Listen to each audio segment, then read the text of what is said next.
A brief study in each one of these men that Jesus chose is fantastic. Half of them we don't know hardly anything about.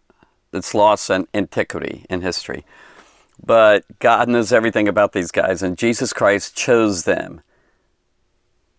He sovereignly chose these guys to be among the 12, and they basically changed the world. They absolutely did.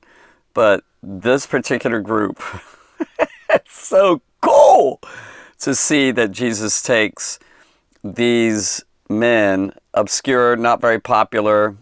Matthew is pretty popular in his region. He was infamous. He was evil. He was infamous for the younger ones here means evil, famous. He was famous for being evil. But the rest of them, who knew him? Like very, very powerful. I love Jesus. I want you to keep in mind as we go through some of this, of these guys and discuss a little bit about them, that you're special and you're important to God. God has a plan for you. And I personally believe everybody has a plan that God has for them for greatness, but they don't fulfill it. Many are called, but few are chosen. And so I want you to be among those who go to great heights with God, that your potential comes fully out as you yield yourself. That's the secret. Surrender yourself to Jesus. They did, except for one. You know who that was? The last one on the list. There's 4 lists in the Bible, Matthew, Mark, Luke, and Acts. And there's a partial list in just a small one in John. In the book of Acts, they're all mentioned. And the thing is, the last one that was mentioned, and I think is very significant, was Judas. There's at least 2 Judases in this group, by the way. But the last one is Judas Iscariot. He's definitely listed last. And they actually say that he's the traitor, the betrayer. Betray means to hand over. He handed over Jesus to his enemies. Really seriously amazing. And yet Jesus chose him. In the book of John, I believe it's in the book of John, it actually says that he knew from the beginning. Actually, it says in the book of John that Judas, and I don't know which one of these guys, I don't know if you can see him that well, but I'm not going to pick one of them. I don't think so. Poor guy, what if it's not him? No, just either. All right, so this is the next part. You know how Jesus collected his 12 after being on a mountain, and as a mountain, he drew them out from the others, and he chose them to become apostles. And remember, the mission was, number 1, to be with him, and that's God's mission for your life. Trust me, it's to be with Jesus. Spend time with him. Why should God allow you into heaven to spend forever with him if you don't want to spend any time with him on earth? I don't think so. So he really wants to spend time with you. And that's where you become great. When every person who has ever spent time with Jesus becomes great. In the Bible and outside of the Bible and every time. You know, God makes you great. And then he also sent them to preach, to be heralds, to be proclaimers of the message. He gave them a message. Basically, probably the kingdom of God. Well, he did say that actually, and later it mentions that he sent them out to preach the kingdom. And they heard it over and over, so they had a message. God wants to give you a message around your neighborhood, around your friends, around your enemies, around everybody. If you're an adult, if you have a job, you need to share that with your workers. Share the message of Jesus, the good news, the gospel of the kingdom, wherever you are, like, you know, your relatives, your friends, your neighbors. Okay, and also to cast out demons, to destroy the works of the devil, and to drive him out of the area. Yeah, it's great. You're called to do that too, by the way. All right, so this is what it says. These are the 12 he appointed. So Jesus, it actually mentions them and lists them. There are 4 lists, like I said, that were mentioned. Sometimes they're in a little different order, but basically are about the same. Simon is always put at top. Let's go through these guys a little bit. Simon was also named what? Do you know? If you said Peter, that's right, Petros. And then the other name is Kepha, is the Aramaic name for him. But anyway, Simon is his original name. And he became the leader, basically. And he is, by the way, Petros and Kepha actually is means rock or stone, particularly stone, especially with Kepha. But anyway, so this is, now I put what I wrote down here is what Mark mentioned. So I don't mention everything about him that others writers mention, but like Peter is mentioned. He surnamed him Peter. And the cool thing about him is that he's everything but a rock. It seems he's really unstable. He blows it a lot. I love that. And then yet God calls him to be the main guy, the main leader. I think he became the rock based on his confession of Jesus, and that he became he gave him the keys of the kingdom of heaven that actually opened up in the book of Acts. It shows this.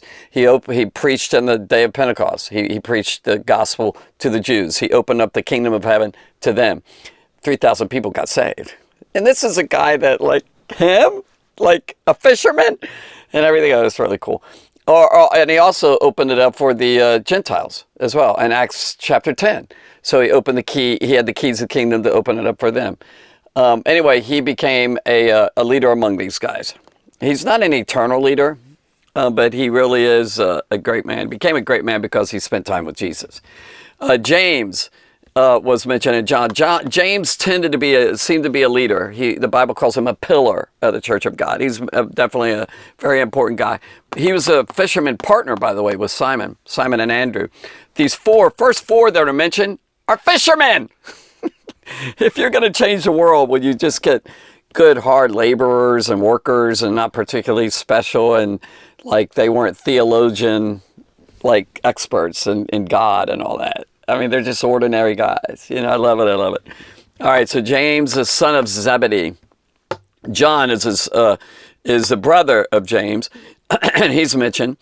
Now, it mentions here that Jesus nicknamed him. And I love this nickname, Boanerges. That's what it says in the Greek. What is that? Well, it means sons of thunder. Now, there's a lot of question on why. I think it's Jesus has humor. He's funny. And he nicknamed them Sons of Thunder. You guys are Sons of Thunder. I think some people think that it's a negative thing because they did kind of blow it at times. And they wanted fire called down from heaven because of this city in Samaria that was rejecting Jesus. And they said, shall we call fire down from heaven? Like, oh, they were fired up. They were fired up. They were mad. And he said, well, you don't know what spirit you're of. But I don't think that's necessarily, maybe it was in a sense that they hotheads, somewhat. And but it could be that Jesus, I think when he gave him a nickname, it was a future nickname, just like he gave Peter or Simon a nickname of Little Rock, Little Stone. So I think maybe Sons of Thunder, they become powerful. James is the first martyr of all these guys. He was killed for Jesus in Acts chapter 12 under Herod, Agrippa, number one, another Herod. But anyway, so he got killed for me. He must have been really powerful and preaching strong, like Son of Thunder. And it's really Sons of Thunder. Like each one of them had their own name as Son of Thunder. It's not like put together. They're both Sons of Thunder. And then John, he became a mighty man of God. He wrote five books of the New Testament and everything else. He was very powerful. He was a leader in the book of Acts with Peter. Okay, so anyway, these guys are called, and then Andrew, the brother. Now, not much is mentioned him. He's only mentioned here and there. But he's the first one that brought Simon to Jesus. He became like the first, we'll call him the first evangelist. The first one that brings anyone to Jesus was Andrew. And look, you can bring someone to God and they become great because of you. Andrew brought Simon, and Simon became a great leader in the group. He was definitely the spokesman for the group. All right, Andrew. Philip. He became a leader in so many different ways. Philip was a guy, and he went to get Nathaniel, who we believe, and I believe that it's Bartholomew, because Bartholomew is not a name. It's son of, I think it's Tomle, is what that is. Son of Tomle. And so that's which I think is Nathaniel. You'll find that out in the book of John, chapter 1.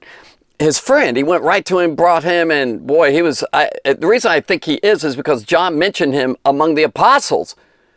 And Bartholomew is on all the lists, like Matthew, Mark, Luke, but in John's gospel, he's mentioned as Nathaniel, and they were buddies, so I think that's why they were put together. And I think that was Nathaniel. All right, Matthew is, we know about him quite a bit because of what Mark has mentioned, and also Matthew. And that is Levi, or Levi. Matthew is a Hebrew word also. It's actually both are Hebrew, Matthiah or something, and then Levi or Levi, and that's that tax collector guy. So anyway, pretty cool. Thomas is a great guy. He became kind of a leader as well. And there's stuff that I know about him in the future. And by the way, at the end of all our studies, when we get out of like John, I'll tell you what happened in their lives. There's quite a legends about these guys. Thomas, James, the son of Alphaeus. Now, this one is also nicknamed James the Less. Maybe because he was smaller, or maybe he was younger than the other James, this James. So, but anyway, James became a great guy too. And he's son of Alphaeus, which, by the way, is the same father's name as Matthew. Maybe that's why they're put together. Maybe they were brothers. There's 6 of them that are brothers, like 3 sets of 2 brothers, right? Simon and Andrew are brothers, it's 1. James and John were brothers, it's 2. And then it's possible that James and, actually he wasn't by Matthew, but James and Matthew became brothers. They were brothers because Matthew's dad was named Alphaeus, although maybe not. It's hard to really say. It's all interesting though, isn't it? Thaddeus, yeah. Now he has 3 different names. In Mark it's mentioned as Thaddeus, but in the other list you put them all together. His other name was Judas. There were 2 Judases at least, and Judas is one, and also Labias was another name for it. And Thaddeus and Labias means heart and breast. That deep here. Maybe he was a big-hearted guy. I don't know. But anyway, oops! I knocked one of these guys down. All right, so Thaddeus. So that was another cool guy. Not much is known about these lower ones. Not much. Now this one is a very interesting one. Cananiah is what he is. Another what are the other like gospel writers mentioned? The Zealot is what Mark says. Simon the Zealot. Yeah, I love that guy. We'll talk about him a little bit later. I'll mention something. He was basically a great guy, but he was a patriot. I knocked another guy off. Sorry, you guys. Anyway, Simon, he was a patriot. He was a nationalist, most likely. Now, it's possible the zealot means he has a lot of fervency, a lot of fire. He really had desire to serve God and all that. Maybe it was just a zealot person, but I don't think so. I think he was really one of the zealots. And a zealot is a violent gang member that was against Rome.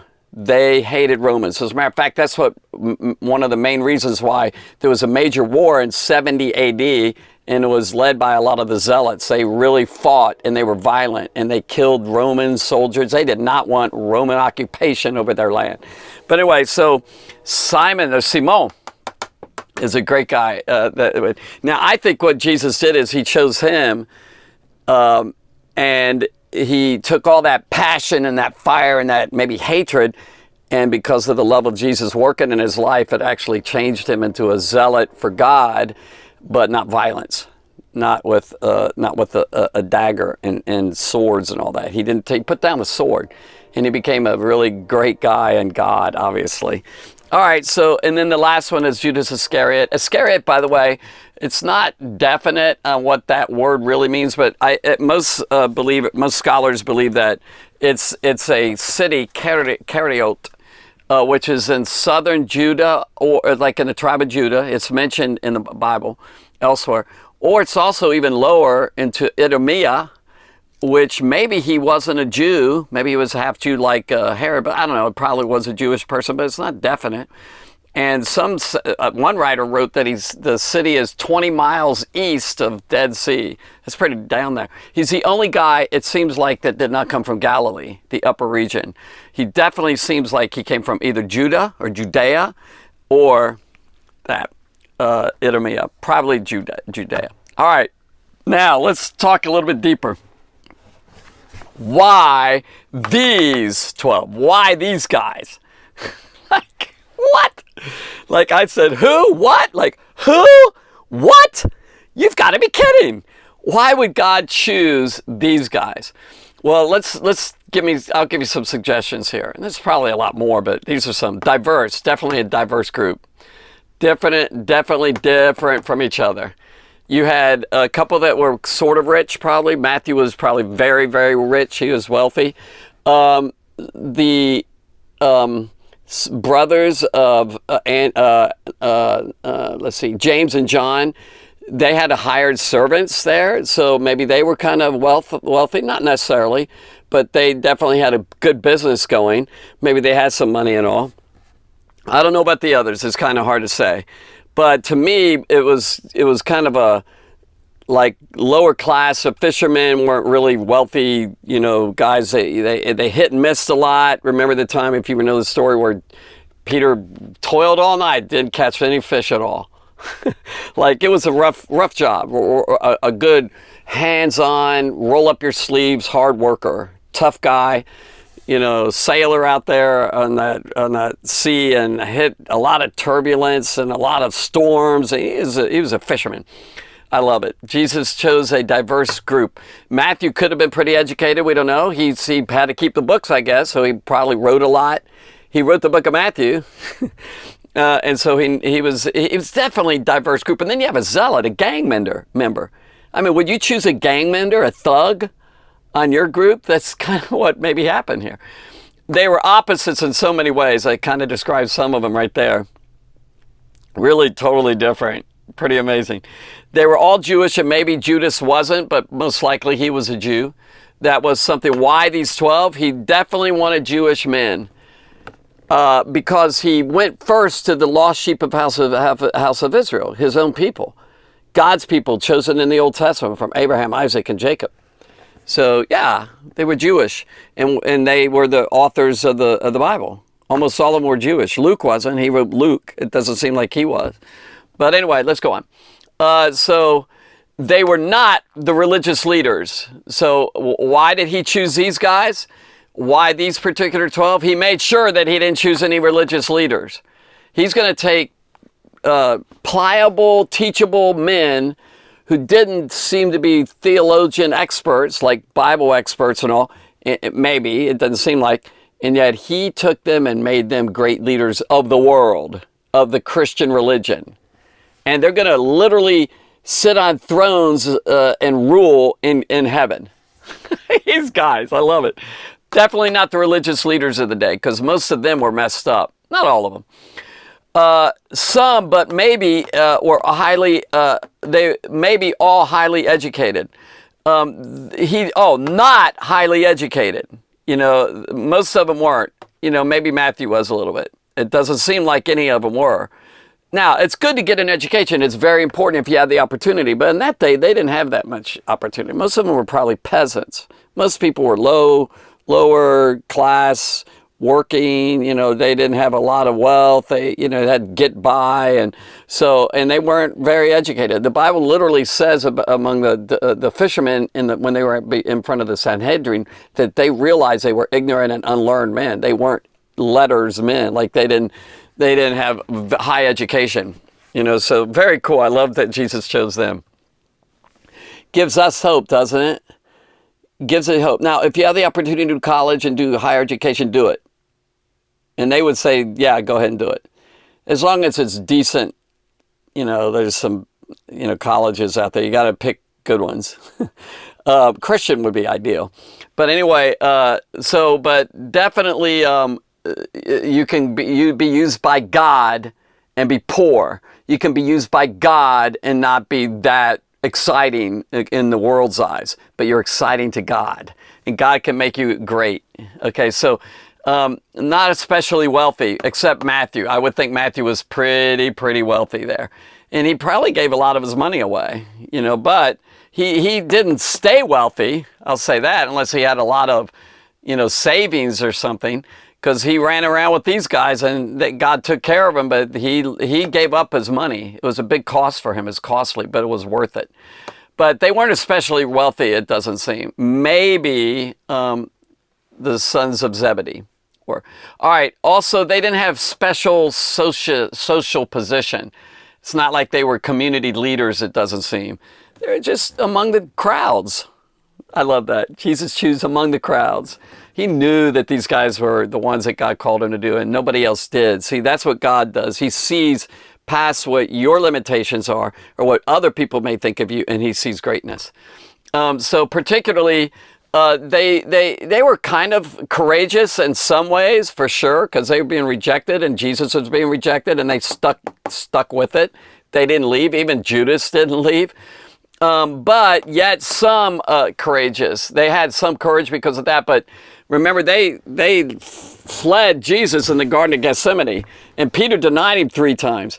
But they became lions. They became champions. They became sons of thunder, like the two. And they really preached the gospel, and they helped change the world. They turned it upside down, is what the book of Acts says. And so there's a lot of other things they weren't. But I think those are some of them. But also, I think they were just ordinary. And they were very faulty. They got in a lot of arguments. These men bickered and argued and had a lot of problems with each other.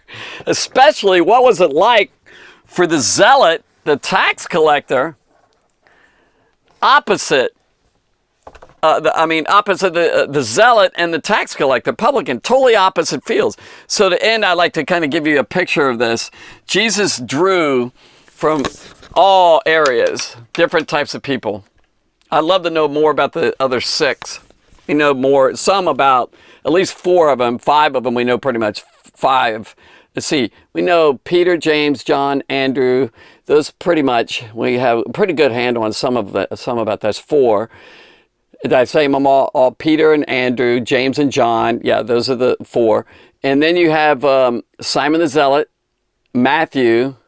Those are 2 major guys that we know something about quite a bit. And so here's Simon, and here's Matthew right over here, totally opposite. And imagine them coming together, because he hated him. He probably wanted to kill Matthew types, tax collectors and publicans who were serving Rome. He didn't like that at all. And yet, coming around Jesus, he brings all this pack together, and they learn how to love one another. Jesus is truly the Prince of Peace. And he is the lover of souls. And he changed every one of their lives, and he brought them all together. I don't think the fishermen probably liked the tax collector either, publican. They were taking money out of their pocket, and he was probably taking a lot out of their pockets. And yet Jesus brought them, and they became friends, and they became comrades. In the beginning, it might have been tense, and God had to deal with their hearts. I don't think they just, okay. They had a lot of maturing to do, even as men. All right, well, there you go. Good stuff. Love it. Jesus chose this group, this motley group, to be his posse. It says this: these are the 12 he appointed: Simon, to whom he gave the name Peter; James, the son of Zebedee, and his brother John. To them he gave the name Boanerges, which means sons of thunder; Andrew, Philip, Bartholomew, Matthew, Thomas, James, the son of Alphaeus, Thaddeus, Simon the Zealot, and Judas Iscariot, who betrayed him. That's power-packed. I know I talked a lot here. Thanks for watching. But that's just amazing that he chose these guys, these particular guys. One of them might have been a chariot rider. There's like Philip. His name means lover of horses. Maybe maybe he was a chariot rider. I don't know. Or maybe just had horses. I don't know. Each one of them. I'll go through in the future about each of the meanings of the names. I debated about giving it to you now, but it's a lot. But I love the choices and selections of Jesus. And he took these ordinary men and made them extraordinary. And he can do the same in your life if you let him.